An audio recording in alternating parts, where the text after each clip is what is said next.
Во извештаите што Европската комисија ги има за нас, многу почесто е присутна политичката димензија отколку техничката. Ова го изјави претседателката Гордана Силјановска-Давкова, коментирајќи го извештајот за напредокот на земјава кој Европската комисија го презентираше минатата недела.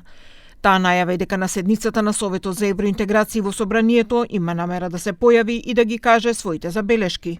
Технички може и да напредувате, ама политички може да сте блокирани.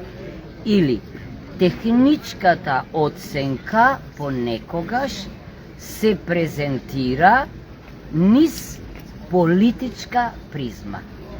Мислам дека овој вториот елемент е проблематичен и спорен. Во делот на правосудството, за кое во извештајот директно беше нотирано дека финансиската независност е проблем во однос на целосно остварување на независноста, а воедно беше посочено и дека постојат влијание врз судството како форма на притисок, кој исто така се одразува на нејзината независност. Државниот јавен обвинител Љупчо Коцевски вели дека се што е наведено за овој сектор е во согласност со реалноста. Она што ние го кажувавме и јас лично го истакнував цело време, тоа се фактите.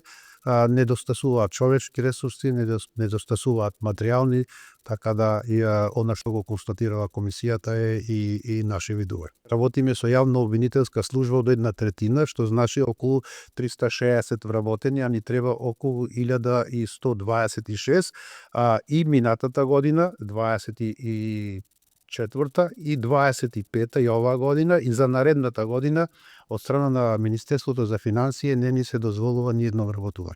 Извештајот на Европската комисија беше презентиран минатата недела, при што еврокомесарката Марта Кос за Македонија рече дека нема напредок.